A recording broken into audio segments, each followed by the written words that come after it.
Welcome to A Free Solution. I'm Kevin Wilson, your host for today, joined by Tim, the Freedom Variant O'Connor. What's up, Kevin? I'm here, man. New York State is on my mind. As always, it's just ever present. It's always there, just reminding you. Yeah. Every time you buy something, they're looking over your shoulder, being like, "Where's my cut? Where's my cut? 8%. Give me 8%. Constantly. All the time." But all right, so we got a few things to talk about. We're going to talk about the whole migrant asylum seeker thing. So folks who are in New York City for one reason or another now. I mean, they have their own issues, and they're sending some folks up here to a few upstate counties. So we'll talk about that. My county just issued an order related to it. We'll talk. There's been a couple of them, a couple of orders that it populist kind of rhetoric. I think we got to talk about the migrant situation for sure, and we have to avoid this populist rhetoric. We got to have this conversation, and we got to stay away from what the duopoly wants us to fight over, right? Like it's just anyway. We're gonna get it. Save it for the radio show, Tim. All right. So we're gonna talk about that. We'll talk about whether or not Ukraine is gonna get some F-16s now. World War III is what Joe Biden called that, Kevin. We better say we don't want to blow all of our good stuff before the show, but holy cow. Yeah, but just this is why listeners need to keep listening through the whole thing for this. That's right. Talk about that. And then if we get to it, maybe we'll talk about Libertarian Governor Jared Polis. And Tim's like, he's just like, we'll talk about him. And then maybe how they fix gender equality out in LA. We should definitely talk about that. That's an exciting one, guys. LA has solved gender equality and lack of shade with one mighty blow. Just one thing. Yeah, they got it all. Fixed it. So yeah, I just showed this like to Tim like a few minutes before the show, and he's just like, I know I could have probably used it for fake news, but didn't. Yeah. But anyway, so we're gonna talk about that. We're gonna head into the actual show in a few seconds. But of course, I see you leaving comments. We're gonna save comments like this for the show. I see you out there, Robert. It's important. I appreciate the comment. We're gonna talk about it. But listen, we're gonna save it for the actual show, for the radio audience too. We need to make sure they get a little bit of the action as well. All right, so we're gonna start in 5.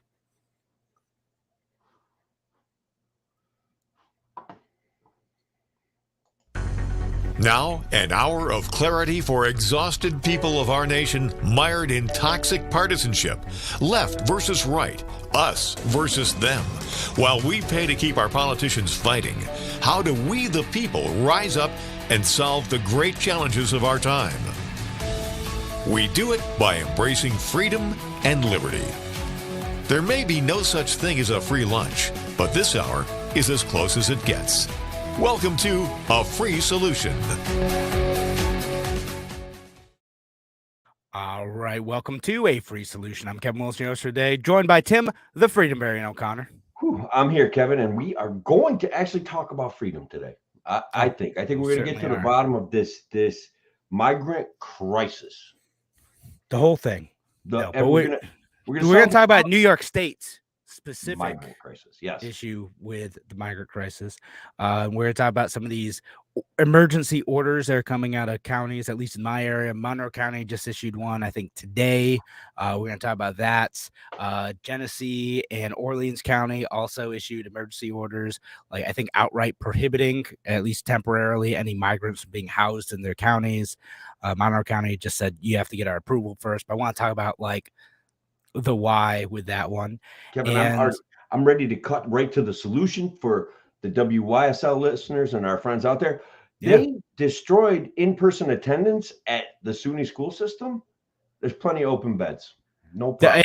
It's a thing. People were the government was looking at SUNY Brockport over here apparently. SUNY Oneonta's got room from what I'm hearing, man. Like they lots of open space in some of these. I mean, higher education is facing some challenges. I mean, there's a big school that just closed recently, Medaille. Well, not big, but like Medaille just closed out here in Western New York. Cazenovia not too long ago. A lot of schools just they want an extra source of revenue, even the state ones, and that's that could be a thing if you have the open space. It could be a thing. So, but before we get to that stuff, though, let's talk about like what's actually happening. Why are people even talking about migrants being in upstate New York, like in this capacity? Sure. And let's talk about whether they are illegal immigrants or not, because I think that well, the free flow of humans across imaginary borders is something that's an inherent right. There's a lot of questions about illegal versus legal migrants and whether these guys that are here being bussed around the country, are they legal or illegal? Which and feel free to bash me for using the word illegal, Kim, because I know you're powerful, fair belief about what this is, and I respect it, right? Yeah, I mean, I think that we should have like a lot more permissive immigration. I don't really like the illegal thing doesn't really get me. I get that it is a status of a person who entered a country illegally, right? Like, Okay. let's not like fight over semantics. Let's talk about the actual policy. To me, like it's one of those like red versus blue. Like let's get caught up in like the words rather than like the actual policy. Okay, that's fair. And in this case, because we did get a comment even before the show started from Robert said they're not migrants, they're illegal aliens, well engineered to keep the Democrats in power. Thing is, though, like a lot of them are, you know, asylum seekers. They followed our already broken and difficult process to get here. Say like, hey, I need to stay here because I'm in danger if I stay home, and sometimes they end up in, Texas or Florida. A lot of them are like Venezuelans who are fleeing communism or whatever, right? And then monetary policy, communism, yeah, all sorts of stuff, some of which is, in part influenced by US policy too, and I think that's a thing that's worth discussing. But for various reasons, many of them ended up in New York City, for some reasons just because New York City is an attractive place to go. It's always been a place where a lot of immigrants have gone.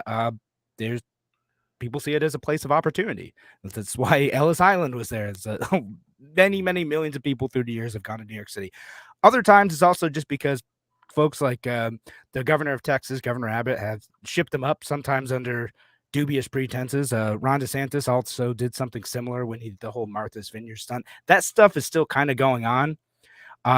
Even though like it's so bizarre because you don't really need to ship them up under false pretenses. You could just say like, okay, you're going to go here and we're going to make contact and someone's going to like be ready for you. New York's kind of gotten fairly good at absorbing that. The problem is that they're starting to run out of spaces to house these folks, right? So like literally like the hotels and the shelters in New York City of all places are starting to like hit capacity. Like literally a lot of hotel space, and hotels are kind of amenable to this to the past few years when there's a drop off in like just people using rooms because of COVID stuff. They're like, okay, cool, we can do this, but they're staying in there semi-permanently because of dysfunctional New York government. And federal government stuff. There's no like quick way to get people immediately to get a job and get new housing. And housing is scarce in New York because they don't build it very much. Right. Because of their own self-imposed people out of here, and we have buildings falling into the ground. We need a boost to the economy. So I'm not a fan of the what it looks like is a welfare state that we're using for the asylums, and that to me I think freaks people out. And right, what's that? You're right, and people are like, well, do we actually have the resources to help people out, right? We have $30 trillion worth of debt. I don't know why anybody has to pay taxes. We can just write checks, bro. Yeah, no, that's all we got to do is just money's not even real.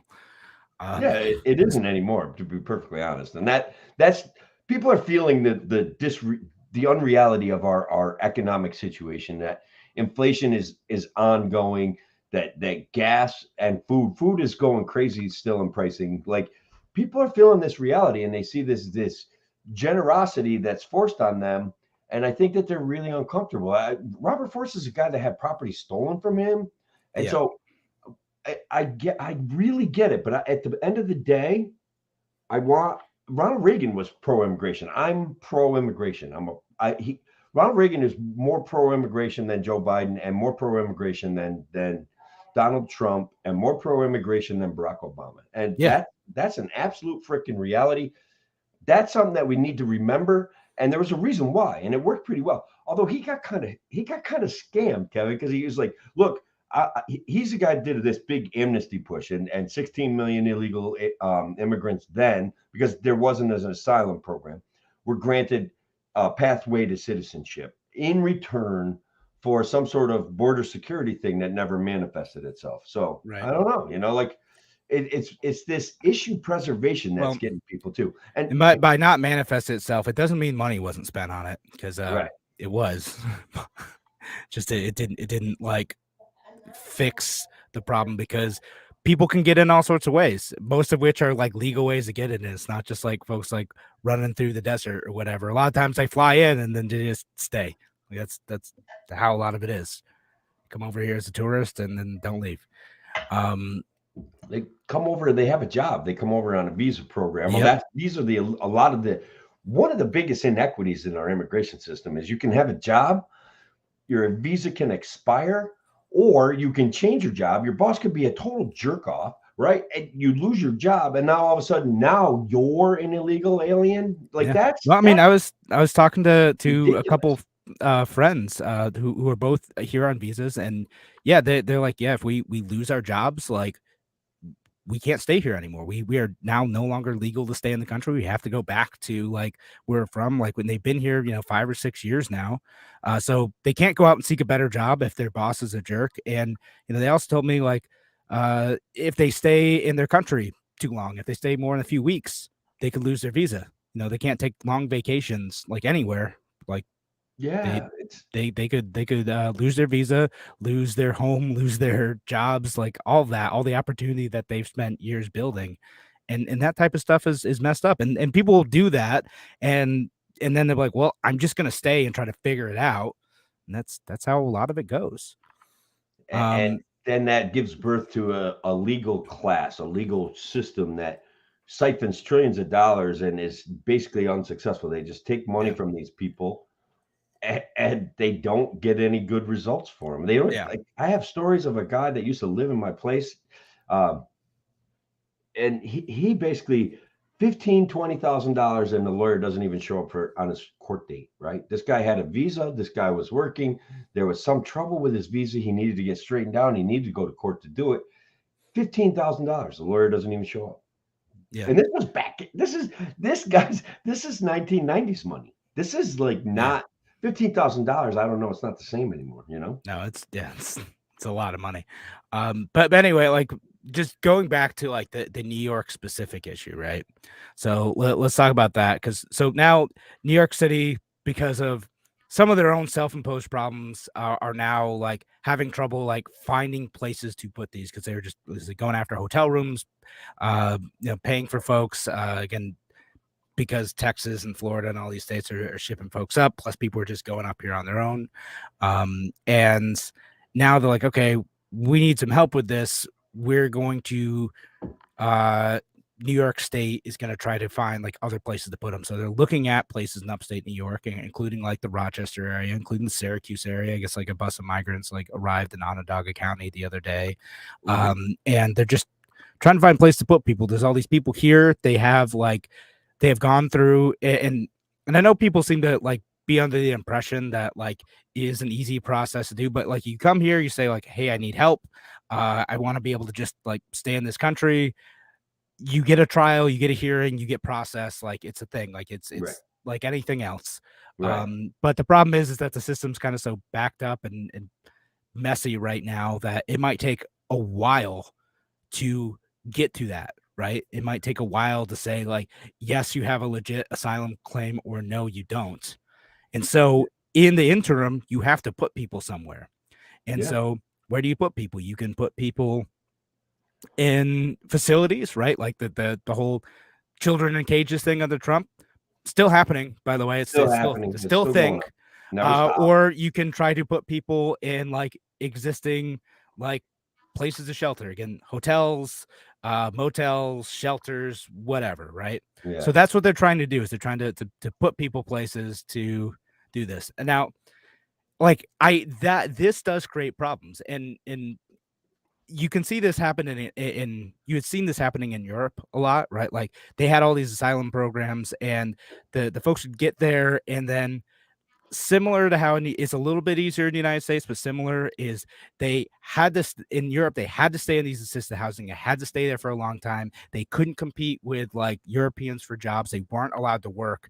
And what does that do? That ends up creating a lot of problems. And actually, I want to read like a tweet by Alexandria Ocasio-Cortez, of all people, who's of like, all people, of all people. So this is a tweet she had the other day. She said, New Yorkers are ready to employ asylum seekers, and asylum seekers are ready to work. The idea that denying work authorization is an effective deterrent, and therefore we shouldn't let people work, is wrong. It keeps people crammed in the system and hurts migrants and citizens alike. Let them work.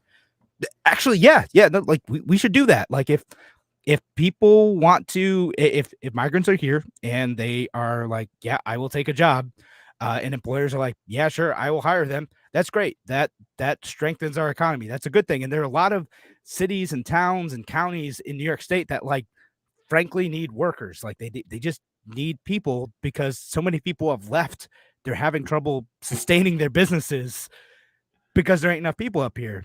And again, because of New York State policies that make it terrible. And the only reason, in fact, that Rochester hasn't shrank a lot over the last 20 years is because of immigrants. Because, like, we'll take the people, because, you know, the people who have been here long enough and have some money know to get out.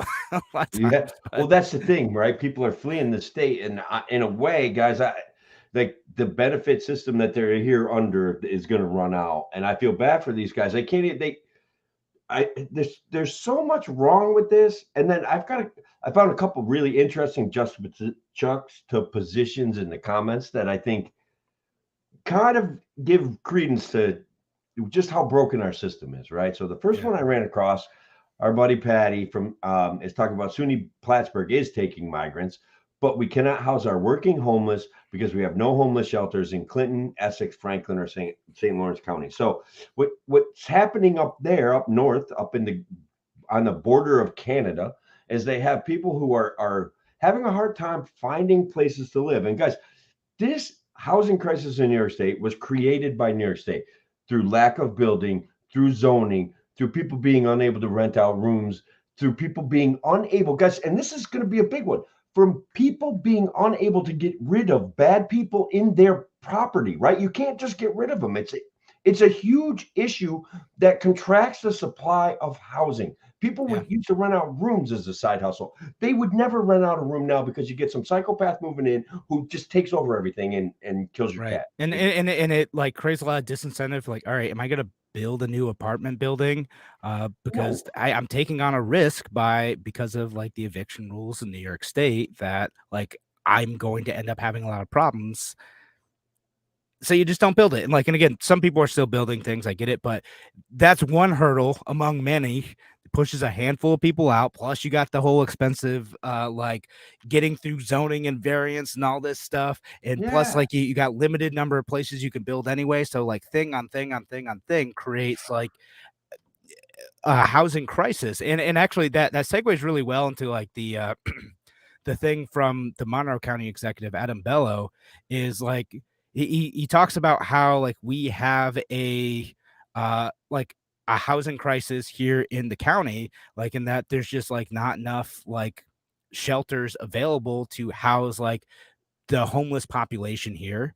And again, part of that though is exacerbated by bad policy, mostly at the city level. Like it's mostly the city level thing. So it's not necessarily him directly, but like it's a thing that like the Democratic Party in this region needs to deal with. And then his solution to that is to issue this emergency order where if you want to house migrants at all, if you want to try to make an independent arrangement to house migrants, you have to get the county's permission now. So, and I'll read, it says the order here prevents any hotel, motel, shelter, or multiple dwelling unit from entering into a contract with any municipality or entity to provide emergency shelter unless an emergency housing plan is submitted to the County Department of Human Services and receives approval. So if you have an apartment building and the feds or New York City who it says like, hey, can you house these like 5 families? You can't do that now unless you get the county's approval, which to me, like as a libertarian, rubs me the wrong way, because I'm like, well, if that's what makes sense to you, if you need to fill those spaces and that to you feels like a good arrangement, you should be able to do that. Why does the county get to say yes or no to that? Right. And then on the other side of that is if you make that contract, if you do successfully navigate all the hurdles and they turn out to be bad people that you want out of your property, you can't get rid of them. It's like this state is shooting itself in the foot over and over again. And that's where I'm saying, like, that's why people are confused about what immigration means. And because our government fails to protect our property rights. And that's if we did better there, everybody'd be cooler, man. I did a tweet up on Twitter that actually went pretty viral. Like for me, like 100 likes or something. But that if we were, the government wasn't stealing, if the government protected our property rights, everybody would be a lot cooler with immigration, and even illegal immigrants, man. Like get them jobs, like bring them into the workforce, end black markets, guys. It will end violence. It will end all sorts of stuff. Here's another juxtaposition I'm going to dump in your lap, Kevin. Let me get my boom. My friend Brian, living on $13K a year. Like it's costing more than that to house an asylum seeker, right? Yeah, probably in a lot of cases. And imagine the pressure he's feeling with the rising food prices, bro. And then he probably has a property that he owns. He's probably having a hard time paying taxes on it. Most likely his taxes are going to go up because of the mishandling of COVID. It's a stressful time to be in New York State. No, it is a thing. And one way that like we could do better, like this is like kind of a national thing, and they've started to make this a bit easier, is like having private organizations be able to sponsor migrants.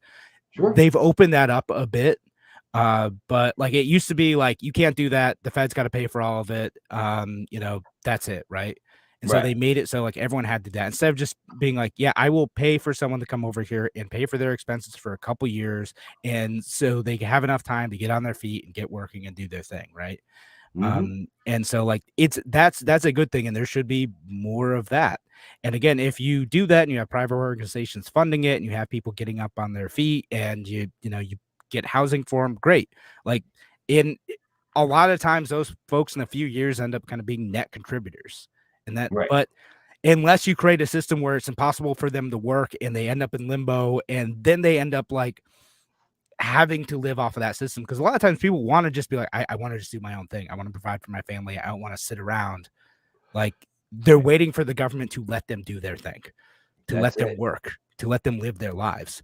And they came here seeking asylum in the United States because it's a good place to do that. It's something like I'm generally kind of patriotic on that. Like United States is a cool place to live. I get why people want to live here. We should make it better for them too.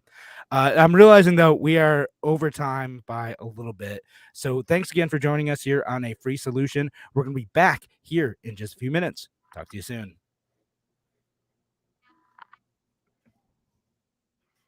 I should have had a signal because I was checking the time and I'm like, that doesn't look right. I think we're in trouble. I started doing that. I'm like, oh, we went 30 seconds over. Nice. Right. It's hard not to, man. Like this, first of all, this is a passionate issue. Second of all, I get where people are coming from. But it's this issue, and I don't know if we should say it, but this issue that's been preserved, that we abuse people's minds with, that it's been going on for decades, man. And I want to fix it right. And I want everybody to chill out and enjoy each other better. That's what I want, guys. That's Robert Force. That's what I want for you. That's what I want for everybody. Yeah. So I tell you what, I want to just jump right into the next thing. Start talking comments. Start getting some of these comments from folks, and then we could jump into some of our next topics. We can do that. Yes. That sound all right. We're gonna go back in like 20 seconds, and I see comments from Sam and John and Brian and stuff. We're gonna get to some of these because they y'all got thoughts on this Yeah, stuff. and Love it. and they're great, man. They all make sense. John, we got to talk about what John said for sure, man. Yeah, no, let's talk about all that. All right, so back in 3, 2, 1. Welcome back to A Free Solution. I'm Kevin Wilson, your host today, joined by Tim the Freedom Variant O'Connor. I'm here, Kevin, and we are nailing down the pragmatically libertarian perspective on immigration, right? Yeah. Absolutely. And so for the folks listening on WYSL, if you don't listen to this show too often, we do stream this live on Facebook, YouTube, Twitter on Tuesday evenings. And so we're going to read a bunch of comments that we're getting during this live stream. If you're listening to a radio show, super glad you are listening. If you want to participate in the show, make sure you listen on Tuesday night. Follow Free Solution Facebook page, YouTube channel, the Kevin Wilson pages, the Tim O'Connor pages, if you want to actually jump in and, add to some of these comments. Sure. And we got this one here. Facebook user says, Ellis Island style immigration would be better policy as long as we don't restrict points of entry, which today exist. Yeah, I mean, like that's generally the thing that I'm in favor of. It's like Ellis Island, you go in, you put your name in, and back in the day, all of the support was like private too. Like there wasn't as much there wasn't any federal welfare programs. It was like mutual aid societies and immigration societies and kind of culture indentured clubs servitude if you were Irish. It was a thing for a while. And I mean, they paid your way over. Thanks to my Irish ancestors, right, for taking that risk and coming here, because I'm only 3 generations off the boat from Ireland. There was some indentured servitude, then there were some Irish cops, and then they built their way in. They fought their way in. That's the thing, it's my wife's grandfather's from Ireland. Yeah. But but generally, I've said, without jumping into this more, because I want to read some of these other comments, let's do it should be relatively easy to get in. It should be clear, simple, not take decades and tens of thousands of dollars. That's generally thing. And a shakedown a lot more legal immigration. Yeah, and a shakedown by immigration lawyers. We've made them rich and irresponsible and unaccountable. Yeah. Let's get this one from Sam on YouTube, who says, also, all those cities claim to be sanctuary cities and are overwhelmed, but they were the first to say Texas and Florida, suck it up. There's no problem. I think there's a little bit of that. I kind of understand this criticism because there's some. And part of this, again, is created by the weird way in which the federal government set up asylum. Instead of having people come in an orderly fashion, people come in big groups, hope that they can get through because they get through to American soil, and then they say they want asylum. And that is the way we incentivize doing that. And then so you have that situation happen, and then they're all in Texas, and the feds are like, well, they get asylum, and now everyone's here. Instead of just having a clear, orderly process for people to get in and do this thing, there isn't. That said, I'm generally okay with sanctuary cities in that Rochester is one of them, and all it means is that they will not necessarily report your immigration status to the feds if you talk to the police. Right, that the city police is not necessarily going to contact the feds. And the reason why I'm in favor of that is because there are some neighborhoods, there are some places in Rochester where there may be immigrants with questionable status, and the cops want them to talk to them if someone gets killed or hurt. Right, it's already hard enough doing that. You don't want people not talking to the police because they're worried they're going to get deported too. Right. That's kind of why what Rochester's justification for that was. There's also the kind of virtue signaling, we're pro-immigrant. So they're really not. They will absolutely take turn you over to the feds if they don't like you. They will do that. That's the beauty of the hypocrisy that we see in government. So there was Sam made another comment that I want to put up there, and then we got to get to John's. Yes. You can't have open borders in a welfare state. I think that I respect that attitude. I get it, and Sam, you're brilliant, right? You come up with lots of great points, but I think this one's simplistic in a way where we could still have some welfare. We shouldn't necessarily be paying people to come here. I understand that. I still want to go back to a more successful way of communicating an effective policy, I think, right, is that our government's already screwing us on our property rights now. And I think that might be a better way to reach people on this issue. And maybe I'm wrong, but I feel like it's important, Yeah. I don't know. What do you think, Kevin? Sam obviously is a brilliant guy, obviously comes out, and I don't even want to take like an exception with what he's saying here. I just Yeah, well, I want to talk about it a little bit. I know a lot of people take this position, and I understand it. I kind of used to think something close to this, but I've kind of changed my mind for two reasons. One is that the welfare state's not going to necessarily go away. Two, immigrants actually tend to be net contributors to like the tax system. Three, having people here generally who are ambitious and want to improve their lives is a good thing for, I don't think that the government should restrict your ability to move. And five, the logic behind this is like, well, we can't do this thing until this other thing happens, right? Like, because you could say something similar to like, we shouldn't end the war on drugs until we end the welfare state, because some people who use drugs may also end up in the welfare system, and most libertarians would not make that argument. I've seen conservatives make that argument, but most libertarians would be like, nope, this is a bad policy in and of itself, and even if sometimes like the victims of the strange set of circumstances we've created around the war on drugs end up on the welfare system, that doesn't mean we won't be net better by getting rid of this bad policy. And that's how I feel about like a lot of immigration restrictions, immigration messiness too, is that like, it's a bad policy. We will be on net better, even if some folks are coming in. And again, the thing to keep in mind is that most immigrants aren't, asylum seekers have certain limited eligibility for assistance, but most immigrants are not eligible for assistance for quite a while. And if you make it easier for people to come in legally, they will have to follow those restrictions. So that's, I do want to say I get the concept of we want a trade-off like that though, right? Yeah. Like somehow, but we've got to deal with where we're at, unfortunately. Like it's just so the number one thing I want everyone to do is calm down about immigration. I get it. I want us to be angry about the government playing games with our minds, and that's what I want. That's what I really want.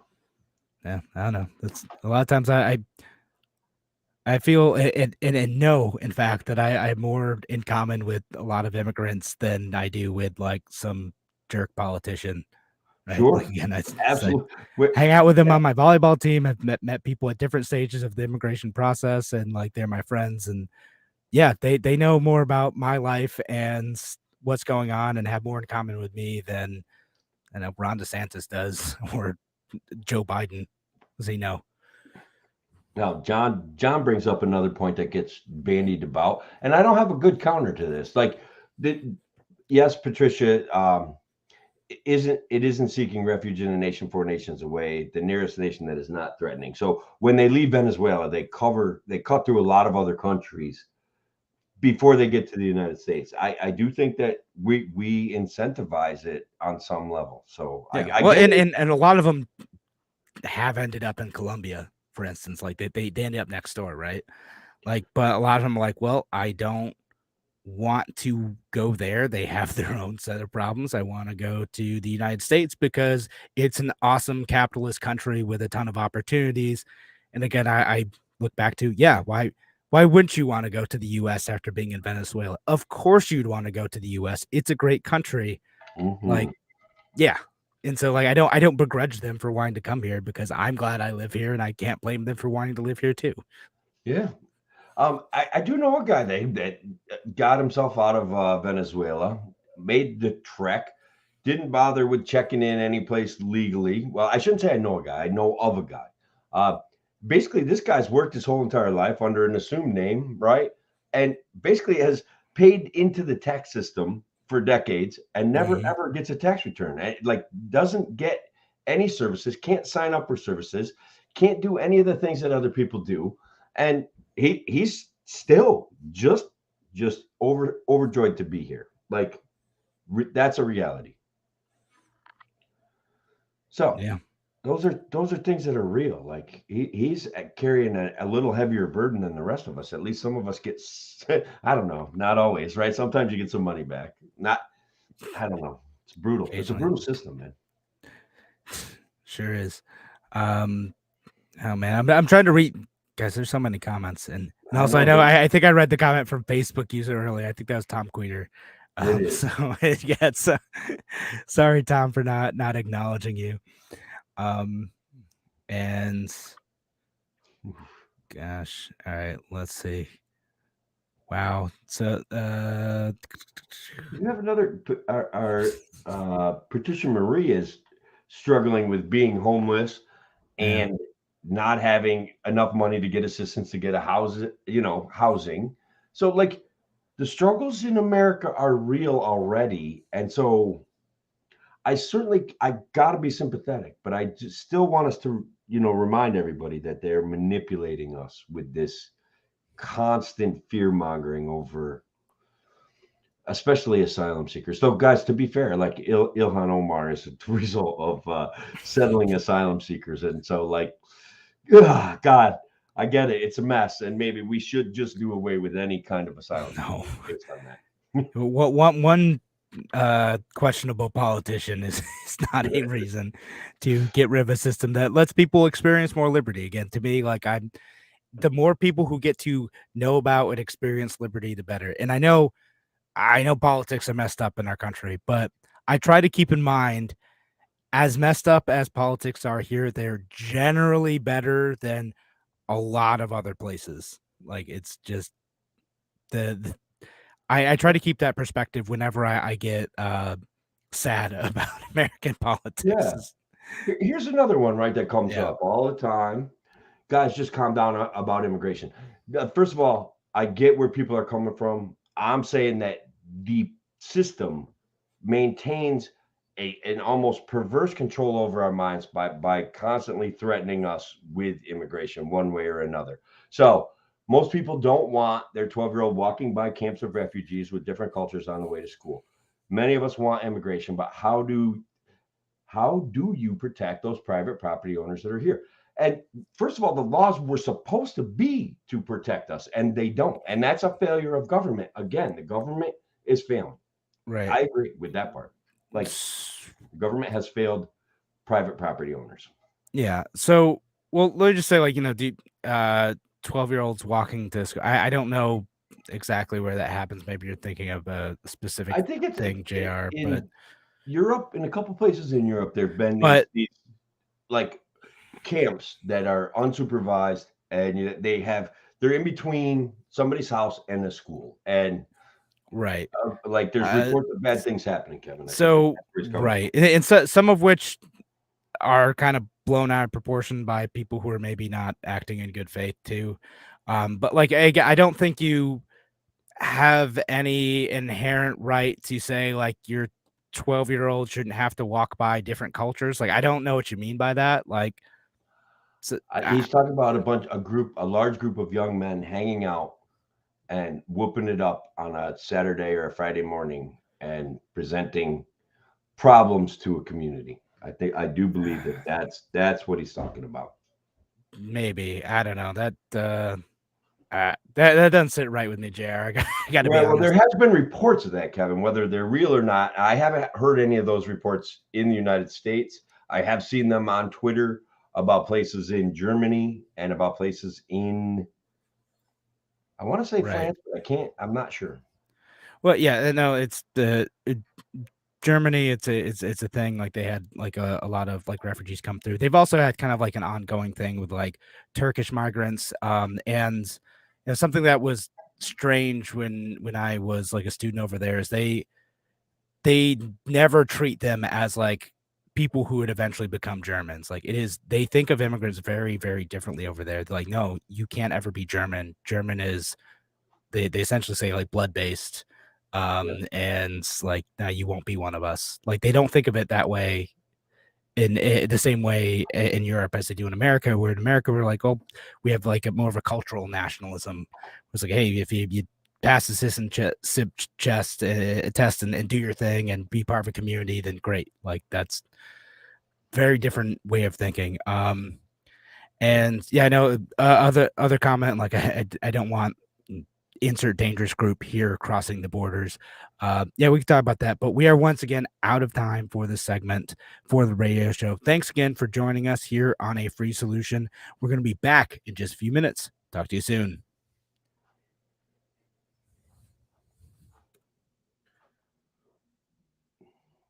All right.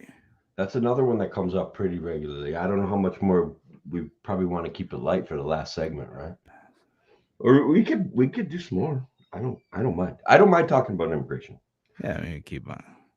I get a little repetitive though, because I'm going to say the same thing over and over again, that the government has failed us, that the government is continuing to fail us, that they do it deliberately, that they do it to manipulate us, and that's a real issue. And I don't know how to fix that. Yeah, no, it is what it is. It's like we could err on the side of freedom and figure things out and come up with actual solutions. And instead it just becomes a thing where Democrats get the virtue signal but while being useless, and Republicans get the virtue signal while being useless, and then everyone donates and nothing changes. And that's, well, like, the problem gets worse. Like, well, the actual community struggle, like, hey, well, we have all these people here and you've put them here, and now, like, what do we do? Like, where's the guidance? Like, they're not allowed to work, but they're just like here. Like, what the hell? Yeah. Like that's the thing. That's an actual problem. Like, I get that is a problem. I acknowledge that is a problem. It is a problem created by government that could be solved by just being like, oh yeah, like, let people find their own housing and work. Like, that's it. That's all you gotta do. Just let people like do normal things. Yeah, and JR, I appreciate your comments, man. Like, I hope we have more conversations, right? I see he sees that he gets some of what we're talking about. I get some of the things he's talking about. The fact that this government, we can't trust our government to protect our rights. Like, I get it. So yeah, that's Peter coming through with the governments are wealth extractors. They are. Bro, they have stolen technological advancement from us. They have stolen our children's futures. They have devalued our dollar. They have made, like, being poor and middle class next to impossible. It's just amazing, and that more people aren't waking up to it. Don't get me going on economics. Like, I get passionate about economics. That's crazy, but that's what they've done. Yeah. They throw planes into the ocean, and they kill people in foreign countries just to maintain their broken windows fallacy. It's part of it. If we spend money, then we're contributing to the economy. Great. Yeah, the black-hearted, soulless monsters that they are. Hey, look, we grew the economy. What did you? Oh my God! They don't do any wealth calculations. They say the economy grew by 3% because we sent $47 billion worth of aid to Ukraine and blew it up. Congratulations, everybody. But everyone's richer because of the the economy. The economy grew by $47 billion. What's the math, you psychopath? Well, let's see. Anyway, what do we want to keep going on? Like, I know we're still getting more comments, and maybe I'll do this one. Michelle Ann on Facebook says, why are you saying rural counties where there's literally no jobs, no place to live? I don't think there's been like too many. Most of them I think are going to end up in the like cities like Rochester, Syracuse, Buffalo. But I know a few in theory could end up in some rural counties. A lot of times I think because of like colleges, right? Like who just have spaces. And to me, like, part of that is like, well, there is a need. Colleges need to bring in more cash. And this is a way to bring in more cash. Sure. And if you are a student there or a parent of a student there, you can decide if you like that or not. And that's up to you. But the colleges get to decide if that's a good trade-off to them. Like, my default to this is I'd rather not the government be paying for that, but also colleges should be able to make their own arrangements. Apartments should be able to make their own arrangements. Like I generally err on the side of like let people figure out what the risks and trade-offs to that is. And I know some folks like, well, they don't have a right to house them near me, right? But like as a private property owner, you don't necessarily have a right to choose who your neighbors are. Like, sorry, but you don't. Like in any situations, even if you're living out in the burbs, you could have a neighbor move in who's a total dick. Like that can happen.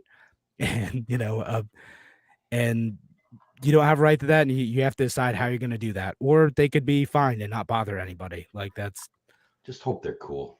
Yeah. So my neighbor just moved out this weekend, and I'm like, man, hope whoever moves in next isn't a jerk. Yeah, my neighbor passed. We've had some psychos. Yeah, my neighbor passed, and I'd like to buy the property, but I'm not really at this time, ready to make this big expenditure. And oh God, the neighborhood is so tight here. It's 50-foot wide kind of deal, and I'm terrified about who's going to end up with that property. Yeah, terrified about the whole thing. So I might have to. Who knows? Just I don't know. I don't really need an IRA, do I? No one needs that. No. Okay. Just homestead. It's fine. This is not financial advice, guys. No, if you're listening to any financial advice from Tim and Kevin, you're doing it wrong. Don't do it. No. Don't do it. But Jill on Facebook says they're sending many, I guess, to Allegheny County, and I know, like again, saying several counties are worried about this. I'll have to see how many it is. I know like most of them are going to go to the places where there is stuff, right? Like if there are vacant houses, if there are vacant hotels, like, and they can take them, then great. If not, then oh well. If they're not going to put people in places where there's nowhere to put them, right? Like they're not going to just dump them on the street unless you're Ron DeSantis. But yeah. Just that guy, but like the way this is working is not going to be that way.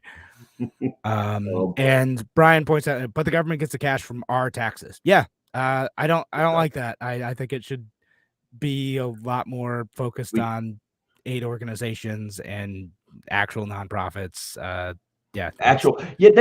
like how you said actual nonprofits, because this nonprofit thing going through our society right now, some of it's high level government scam ops. Like it's like we'll hide our money here and then we'll donate it there, and then we'll pay these people, our friends, ridiculous salaries to run a not-for-profit. And it's like, how can just people will say, oh, it's a not-for-profit. I'm like, the director's making $300,000 a year. That's not for profit. Like that's a literal scam going on. See how I'm going? see where I'm going tonight, Kevin. Yes. And Patricia said, like, how about government buildings that have been abandoned? Brentwood, Long Island shut down old psychiatric buildings. And I think there's a comment earlier about like prisons and like mental institutions. Like legitimately, if they're safe places to be, like some of them, like there's places in Rochester that aren't structurally sound, so it doesn't work. But if they are, then yeah, great, man. Like old buildings that like aren't being used for anything else, like they'll put them to good use. Do it. Whatever, man. Would prefer the government not be the one paying for it, and by government I mean us. But and Cody says the governor runs the government. SUNY campuses have no say. We just got some deposit here in Cobleskill. Yeah, SUNYs are state schools. They have like some level of like deciding, like giving input. Like we think we can do this. We don't think we can do this, etc. But ultimately, like the governing body of the SUNY schools, and with input and pressure from the governor, like that's going to be a thing, right? But we're gonna have to see if it ends up being like an unrealistic situation. And I think if you have a situation where SUNY schools aren't able to house the number of students who want houses because of this, it's going to create a lot more political problems for that system and for the party, for Democratic Party, if that happens, which it could happen. But right. All right, we should. I think we should do a segment on the F-16s. Yeah. Yeah, no, we'll do that. So I mean, took a nice 10-minute detour to get a few more of these comments, but appreciate all of them. Oh my God, it's great, guys. Thank you. And we'll do we'll do some stuff on the F-16, maybe the bus situation in LA, just because it's funny. Oh, we got to cover that one. All right, but we're gonna be back in 5, 4, 3, 2. Welcome back to A Free Solution. I'm Kevin Wilson, your host today, joined by Tim the Freedom Variant O'Connor. Just solving problems, Kevin, all night long for the radio listener and for our viewers on Facebook. We're just the libertarian twist to everything will make everything better. It will. Yep. Appreciate our audience listening on WYSL and our audience listening online. Very active show tonight. And if you are listening on WYSL, thank you for being here. But we talked for 10 minutes just answering more comments about like the immigration issue. If you want to hear any of that stuff, follow us on social media or make sure you find our podcast, A Free Solution. Just most places you can find podcasts, you can find A Free Solution. We put it on. It's on Spotify. Kevin, Spotify. I get notices from Spotify when you load our commentary to Spotify. It's a beautiful thing. The internet, guys, is amazing. It's amazing. All sorts of good stuff. It's a nice thing. But yeah, so we talked a lot about that. Check it out. We're going to shift topics a little bit because there's a couple other things that we wanted to get to for at least one segment. We're going to didn't plan to spend the whole show on this, but that's how it goes. Well, people are great. People can make the show, and they want to talk about immigration, and we oblige because I think there's a lot of important issues about it that needs to be broken down from a libertarian perspective and a pragmatic libertarian angle, right? Like you can't just say, you're all wrong and you're crazy, because nobody was crazy, right? There's just things that I think the government has manipulated us into believing. Yeah. And so lots of good guys. We got a few more comments too since then. I want to get, but but we won't. Maybe we'll do some stuff after. But we should talk about World War III, Kevin. I mean, all right. Yes, about Tim. Are we about to kick off World War III? What's happening? Well, according to Joe Biden, back earlier this year or late last year, if we start sending F-16s to Ukraine, make no mistake about it. This is a quote, right? Make no mistake about it. That's World War III. But apparently, if you do that in the winter or early in the year, it's not the same thing as doing it in May, because recently he just announced that the NATO allies have discussed sending F-16s, and now they agree it's time to send F-16s to the Ukraine. Yeah. Not at all concerned. Now it's an interesting one because that I think we've to me, I've always been kind of generally against Russia. It's not exactly pro Ukraine, it's more against Russia, pro self-defense. And I could understand a little bit more doing things even though I'm fairly uncomfortable with any US aid in this situation, I can understand sending things like Patriot missile systems, right? Okay. Sure. You could argue that those are purely defensive. They apparently have not always been, but not always used that way by the Ukrainians, because turns out they can still blow stuff up sometimes, inside Russian borders, possibly. But I could get that, right? Say, okay, we need something to protect ourselves from missile attacks. Russia's sending missiles to Kyiv and in other cities. We just want to protect ourselves. Okay, cool. I can get that. I can rock that. Fine. F-16s. That feels like a little bit of a step further. We're giving, much more. We're much more growing the economy, Kevin. That's all. Certainly growing the economy by just growing the economy, bro. Millions of dollars each F-16 costs. But what happened to the ghost of Kiev, man? Give that guy a biplane, and I don't know. I don't know what happened to him. It's a mystery. We may never know. Just flew off into the sunset. But the thing that freaks people out is Ukraine had a bunch of the MiGs and all these like old Soviet aircraft. Like they have their own thing. The air war has kind of been like neither side really has control of the air. This could shift the balance. It also, especially given that Ukraine has allegedly already used some of the systems that we've donated to him, like Patriot missile system, to like strike targets inside of Russia, which could lead to not necessarily an escalation. Stuff has already escalated, but a greater excuse for Russia to use bigger weapons, like possibly use. That's the worry, right? Okay, now the US is giving this weapon, this system with offensive capability to strike deeper in Russia. Russia starts to feel like they're a lot more justified. It's not just propaganda anymore, that this war represents an existential threat to them.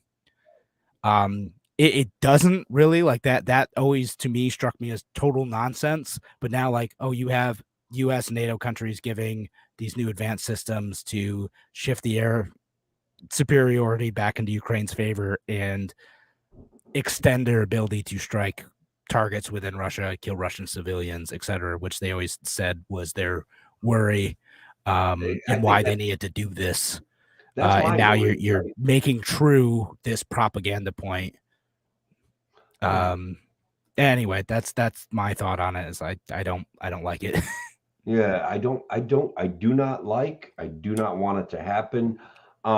This came on the heels, guys, of a rumor. Apparently it's a rumor, so let's call it a rumor, that we were on the brinks of having a sit down with Russia, straightening this whole thing out, and sending Zelensky off to he was house shopping in Britain. That's is one of the Twitter rumors that went around. But I guess that's not the case.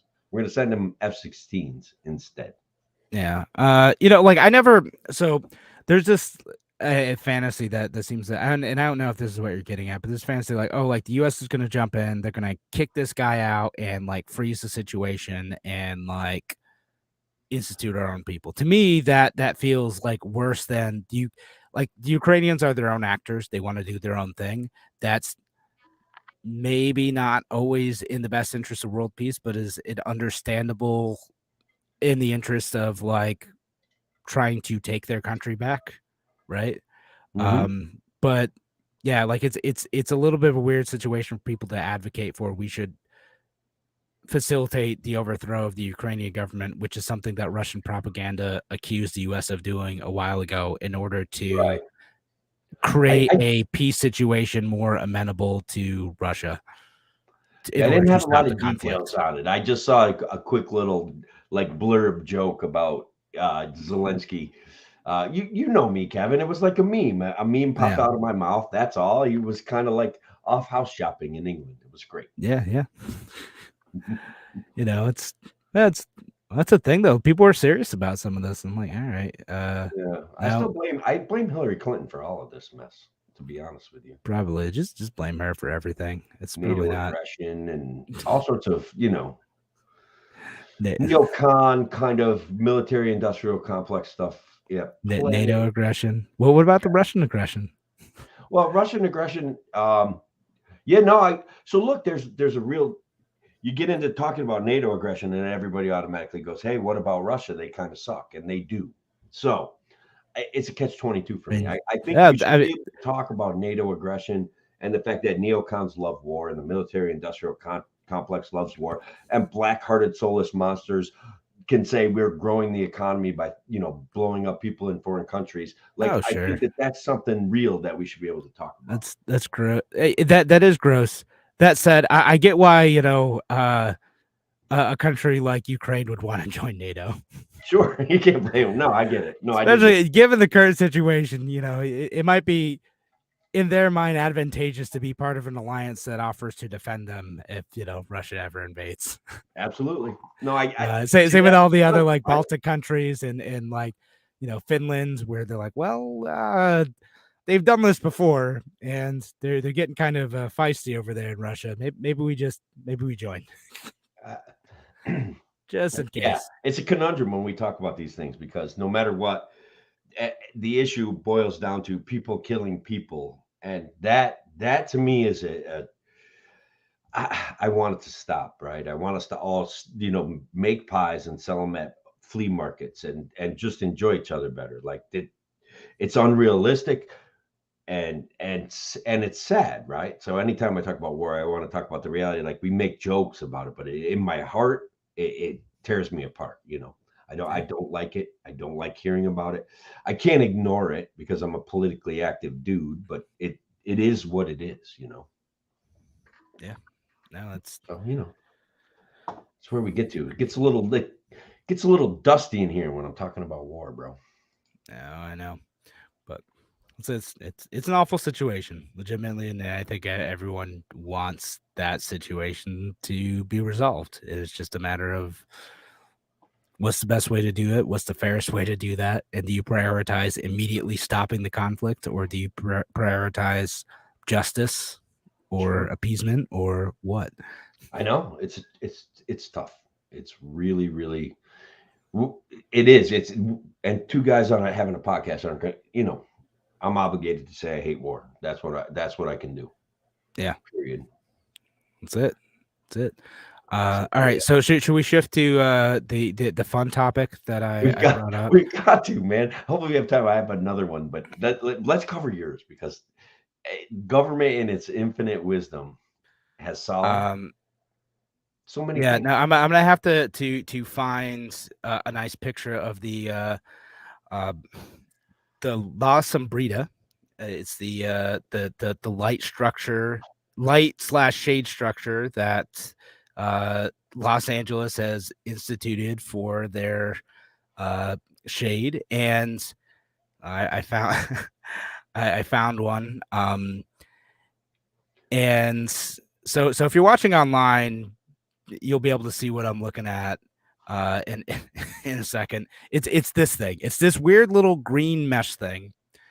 And there's a nonprofit group that worked with the KDI to spend $200,000 building this concept, and it cost $7,500 to build these shelters.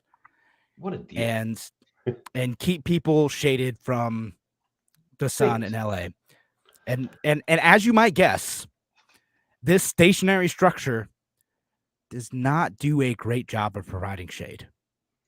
It's a screen. Like it's just a screen sitting out in the middle of nowhere. It's this big green screen, like that curves a little bit with a light on it. And look at describing for the radio audience, like, that's all it is. It's like a green mesh screen that like sort of like curves up at the top, and there's a light.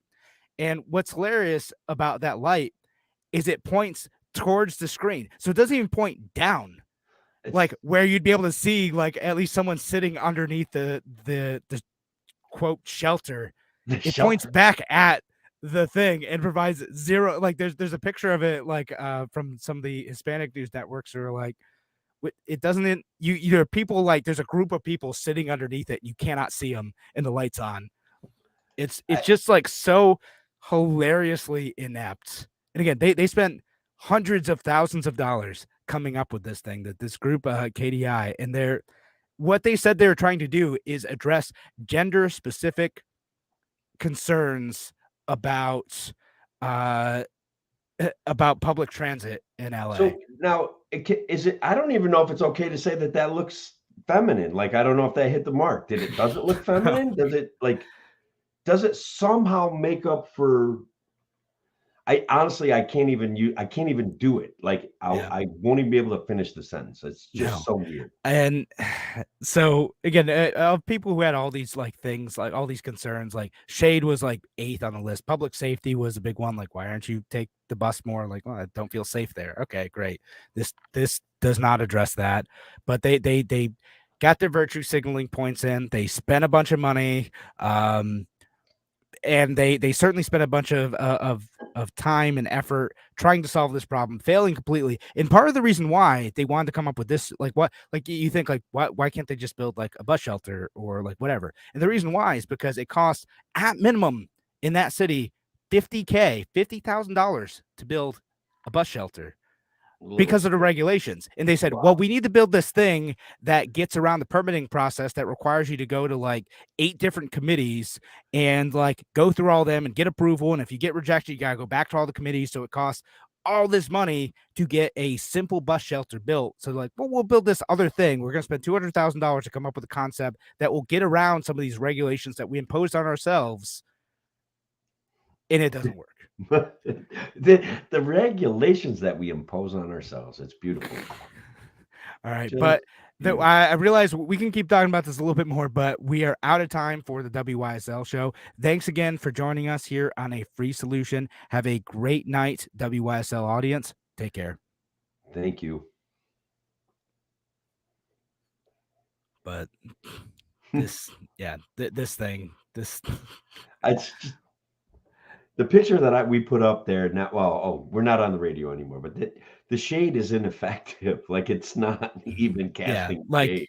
You can't very, very little during the day. Like the original concept, like they showed some like early drawings where it's like, oh well, like maybe it'll like move with the time of day. So as long as like that side of the street is facing a direction where the sun's gonna be like across the street a little bit, then like maybe you'll get some shade as it turns around. But like if the sun's behind you, it's like useless because you'd have to stand in the street to get any shade. Yeah. Oh my God. But just useless as a shade, useless as a light. They're gonna spend $7,500 on each of these. And again, the whole reason they did it is because their regulations were so ridiculous, so onerous, so expensive that they're like, well, let's come up with something that like could get around this. And congratulations. Congrats. And they did it for gender equality. Yeah. Hooray. Well, you just put a label on, like that's just a virtue signal because what did they hire? Maybe they hired a female-owned. They did. What? How do they get to call that claim that's gender equality? I guess that's my question. Yeah, I mean, well, yeah, it's like a female-led like nonprofit agency consulting firm or whatever that was doing it. I did have a fake news item that we didn't get to cover, and I wanted to save it for fake news, but there was a big time rumor going around that 20 homeless veterans were kicked out of shelter in I want to say Ulster County, but it was down towards the city somewhere. I'm trying to find the article. And of course, as always, I click on things and I get lost. So good thing this isn't the radio show part because that would be so awkward. Yeah. But basically what happened is this veterans deal, this story of veterans displacing migrants, Kevin, which had people up in arms from upstate New York. Is it true or is it false? That one is fake news. It is fake news, and I pretty much gave it away. But I mean, my mom's reasonable about immigration. She's pretty uncomfortable with the way it's being presented and the large groups of people that they're filming coming across the border is freaking her out. But she was up in arms about homeless veterans getting kicked out of this place, and I'm like, man. I try to keep her calm and I try to walk her back from these things. And I'm like, this just doesn't sound true, And then sure enough, it turns out completely made up, bro. Like an article from the Politico, some not-for-profit jumped out into the front of the news cycle, taking credit. They're going to find them a new place to live. It was down in Newburgh in Orange County. And this guy drew national headlines. It was all over the country, completely fake. And like the Attorney General office said they're going to look into it if any veterans were displaced by migrants, because that was supposed to happen. You weren't supposed to displace anyone. It was supposed to just be open places. But it turns out it was fake. They didn't get kicked out. There are people who got paid to claim they were veterans who were kicked out, who were just like homeless folks who were paid to make that claim. That's just amazing. It's just awful, bro. How much would you pay for a Kurt Cobain guitar? I probably wouldn't pay anything because I'm cheap. Oh, frugal, thrifty. Let's call it those things. So just Saturday, this past Saturday, yeah, a beat up, broken guitar that Kurt Cobain had. It was a black Fender Stratocaster. It's covered with scratches and chipped wood, and it's got some signatures on it from Kurt himself and some of the members of the band Nirvana. Um, and it's lit. I guess it has provenance, right? So it's literally his. $596,000, not $596, $596,000. Wow. I would not be able to afford that. Someday you will, Kevin. With all Maybe. you know, the growing economy that we're all experiencing. Well, with inflation, you'll be able when I have the $1 trillion bills to buy bread, then I will be able to afford $596,000 for a guitar. They can just make a coin, $1 trillion platinum coin. Yeah, and we're and then debt ceiling raised. We got more money. Yeah, it's just there. We just print money. It's beautiful. It's not printing. It's minting. We're just minting a coin, Tim. No specification of how big it is, too. It could be like pizza sized. I don't know. It could be just the government has the power to say a coin this big made out of platinum is worth $1 trillion. Yep. They have that kind of power. It doesn't have to be huge, but it should be. Like, I'm just saying, if you're going to go the coin route, like, I want it to be like ridiculously big. Like, make a $1 trillion coin, like, make it worth it. That would make it worth it. Like, I want them to wheel it into the room, right? Like, have some show. Come on, no one cares. Like, you got like a single dumb little coin that you throw into a bank, wherever. No, like, make it gigantic. Make it like hard to lift, at least. All right. I mean, I guess if we're gonna go for theater, that's politics is all theater, Tim. Like, if they're going to make a joke of our financial and fiscal policy, like, let's at least get good memes out of it, right? Like, I want Joe Biden trying to hold this coin. I want him struggling to shake hands with this coin when off in a corner. Yeah, and I want him to have a conversation with the coin. Like, to me, that's the most important part. Yeah, that no one else can hear. That's right. There was what the heck? Man, I feel like I had a great something to on our subject right now, close to our subject right now. Joe Biden, Kevin, is incredibly upset with those Ticketmaster type businesses, and he's ready, Kevin, to take action. These hidden fees. Great. He wants to keep the circus affordable for everybody. That's what I'm saying. The circus. I'm calling it "Keep the Circuses Affordable" Act. That's what he's going to do. That's fair. There are a lot of clowns, and the people have a right to see them. It's just, I don't know. I only got one like on that tweet, but man, I thought it was really funny. I don't know. Yeah, no, it's Junk Fee Prevention Act. He wants to not necessarily stay out of it. Stop. Just stay out. You're not gonna make it better. Like, people are gonna come up with market alternatives to this stuff because, like, the artists don't like it. The sports franchises don't like it. Eventually, like, alternatives are gonna pop up, right? Like, just let the market work. Just leave it be. Does it work anymore though? Like, I'm just thinking, like, every decision we make every single day benefits big business, squeezes out small business, and it's just the Walmart plan of opening up, like, and giving people just enough money to maintain their services, their welfare structure, is become endemic to society. And it's, I don't know, everywhere I look, I see it, us moving in that direction. Mm-hmm. Yeah. Hey, so I don't want to go on too much longer, but should we talk about our favorite libertarian governor, Jared Polis? Yeah, let's do it. Yeah, sure. Why not?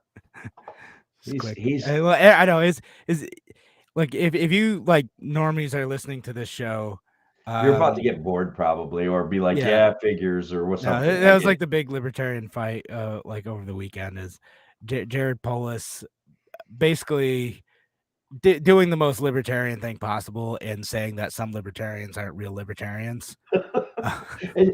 That makes him right there a king libertarian, king of all. No, like he might have won, but like he was saying that like he didn't like the Mises Caucus, right? That was like what his thing was, and Libertarian Party of Colorado was kind of throwing some shade at him, and right, because like they were critical of him for his gun bills, and critical of him for his COVID responses. I think the gun stuff's pretty fair. I think the COVID responses he was, and I'm setting a pretty low bar for comparison. He was one of the fastest governors to like push for opening everything back up.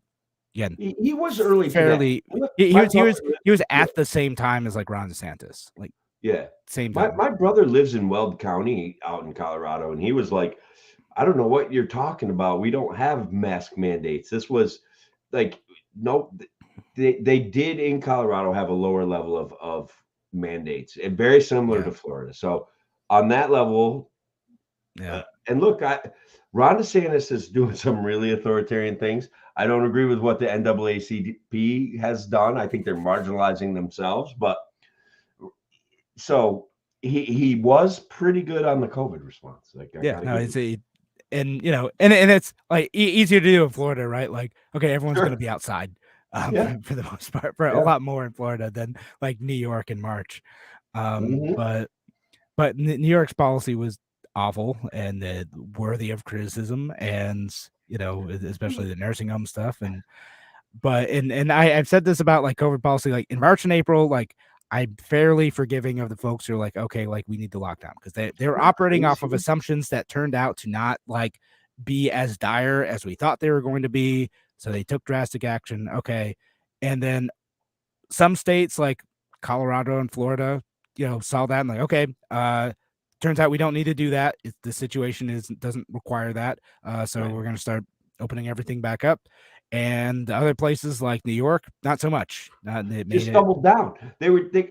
Our local health, our local health director was like empowered to say things like, well, due to a abundance of caution, we're going to go ahead and cancel an entire wrestling season. And if they do in fact wrestle at practice, they need to wear masks. And guys, the buffoonery of watching children wrestle in masks was, I mean, I honestly, I couldn't believe what I was seeing. I'm not gonna lie. So like without going too much further in this, here my thing with Jared Polis is like I'm grading on a pretty big curve here.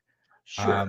I think Jared Polis is good for a Democrat, and I'm comparing him to people like, like if I'm comparing him to like Democrats, like I'm comparing him to Andrew Cuomo or Kathy Hochul. Our country, New York State, would be a lot better if Democrats acted more like Jared Polis than Andrew Cuomo, or take your pick. I'm just happy that we have a Democrat claiming to understand libertarianism. Like I'm just happy. Yeah, he's talking about it. It's great. Like no one else does it. So it's great. And again, in the same way, like there are some times where I like Rand Paul and other times where I think like he's not at all libertarian.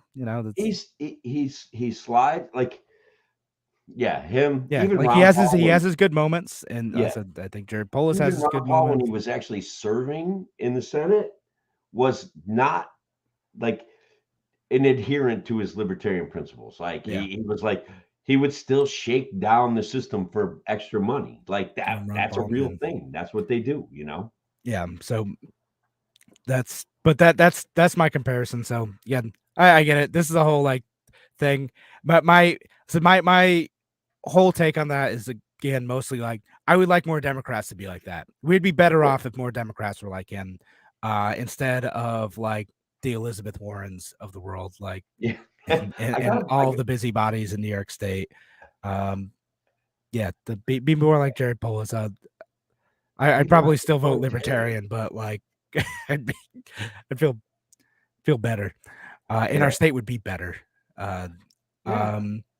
And let's see. So I know, like, I didn't think to check Twitter. I saw Brandon Lyon also commented on Twitter about how his his county, Fulton County, was also putting out an emergency immigration order as well. Sorry, I forgot to check Twitter. Sorry, Brandon, I didn't take a look at that. And we had a few other comments in here about like how where's the one? There's one from someone who I think they said they're running for office. This person said, we have nonprofits that are willing and able to help, but not ready. Emergency declarations do nothing to make us more ready. Yeah, and that's definitely a thing. Philip on Facebook is a lot of nonprofits can help, but like governments don't put them in a good position to be able to help. And I wanted to get to that comment. That's good. It's the right direction. Rand Paul was useful for a Republican during the most important event of the past 3 years of our lives. Sure, right. I think that's what Kevin and I are alluding to. Yeah, and that's like I grade a bit differently on the curve. I don't expect Republicans to be actual libertarians. I will just be happy when they at least occasionally are. And Rand Paul has been good on several things. He's been good on like the surveillance stuff. He's been good on reducing spending relative to his counterparts. Same with like people like Thomas Massie. Yeah, he does a great job of making fun of some of the spending programs that they come up with. Yeah, the Festivus stuff is great. And other than like Justin Amash, like really we haven't had any like people I'd consider real actual libertarians at like the federal level. Massey's actually more like I was very disappointed. He's pretty close most days. He kind of went early on in for Ron DeSantis, and I thought that his endorsement would be more valuable down the road. Or honestly, if he was to say, more like, hey, a lot of these Republicans are just as crazy as these Democrats. I don't know what to do, and still get reelected or whatever. Yeah. Like that would be good. But Thomas Massie was the same guy who like recognized an interesting phenomenon going on in like the post Tea Party Republican Party, and like the type of like sentiment that got him elected. He's like, well, I thought people were going for the most like anti-government, like libertarian person out there, but turns out they're going for the craziest son of a bitch in the room. That was his commentary on Trump. So he's like, oh, which him and Trump definitely didn't get along. I like that about him, and he held firm on his beliefs about Trump. Like he never quavered, and he was like, no, guys, like you're saying things that don't make sense. Trump is a populist authoritarian, and he will come for your guns if he thinks that's in his best interest. Like he was very clear about that stuff. And so I don't know. Yeah. But just to reiterate that, like sometimes the Republicans do the right thing. Rand Paul does the right thing, useful for a Republican. And I kind of feel the same way about people like Jared Polis and like some of like neoliberal, like Democrat types who are like on about zoning reform. And most of like the conversations around the bus stop thing, we're coming from like the progressive left who are like, oh, wait, like our regulations are so bad, we can't build a damn bus stop. Like, oh, maybe we need to re-examine our regulations. Maybe we've like overdone government, and like if we can't build a bus stop, how can we do anything useful? Right. That Caroline, guys, there's that program in New York, the Caroline County or Town, Caroline Against Zoning, has sprouted a splinter group of Democrats in Caroline against zoning. I joined the group today, and I sent the leader of it a friend request because I thought it would be very interesting at the very least to reach out to a Democrat and have a conversation with her about how she came to the conclusion that being anti-zoning is a good idea. Yeah, no, that's a huge thing. And I've been trying to like watch that closely because a lot of folks we just want to be able to do what we want with our land. Why should we impose this thing? It's worked fine enough until now. Oh well, I'm gone. Am I here? Oh, can you hear me? Yeah, you're back. Did you? Cool. Whew, terrifying. I thought I was unalive for a second. Yeah. Just, internet nuked you. Did you want to talk about this comment from Cody? Did you click on that? I was going to put it up. Cody's right. I think Yeah. that there are you have a point that I think is important to counterbalance this one. Like, yes, we could get into implementing anti-zoning groups.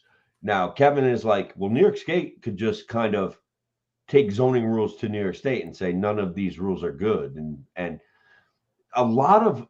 there's a lot of incoherency in local zoning. Like, somebody got in, copied a letter from their friend, got it passed into law, and no one knows what it meant, so we're still at that stage. So Cody's right, and Cody, I think, is going to run for office, so Cody will implement libertarian policies. It'd be great. Yeah, I love to see it happen. Like, I think, like, part of what I think about in terms of like that, in terms of zoning, is like, I think some people mistake local policy as libertarian policy itself. Like, oh, if we make the decisions locally, then that is libertarian. And to me, I'm like, not necessarily, because you can have some pretty bad local policies, and zoning being one of them, where you have like a mishmash of local laws that are all slightly different depending on like the town, city, etc. that you're in, and trying to understand all that, comply with that, plus get through the political nature of some of the arbitrary setup of some of these laws is expensive. And if a higher entity like the state comes in and says, nope, individuals have a right to be able to just do what they want with their property in these circumstances, and they make it clear, that might be better in some situations than the mess of local zoning laws that don't respect individual rights to public property. But I can understand why people are uncomfortable with that coming from the state. Sure. Queeter, is Facebook user still out there? I saw this dude with a wheelchair today who was zipping down the road at about, I don't know, I think he was going like 40 miles an hour. I'm not even kidding. And I think Queeter, I would like to hook Queeter up with this guy, because he has custom crafted his own electric wheelchair based on one of those riding bikes. So it's not necessarily for everybody that's confined to a wheelchair, but certain people could really benefit from this guy's design. And I think he was going 40 miles an hour down the road. Wow. So, but anyway, it's after 10:30 now. We should call it a night. All right, buddy. All right. Thanks, folks, for listening. Thanks for all the comments, the engagement. It's been awesome. Yeah, it's been great. So yeah, let's do it again. Come back next week. We're gonna be doing this next week too. Yeah, and the week after probably. That's right. All right. Have a good night, folks.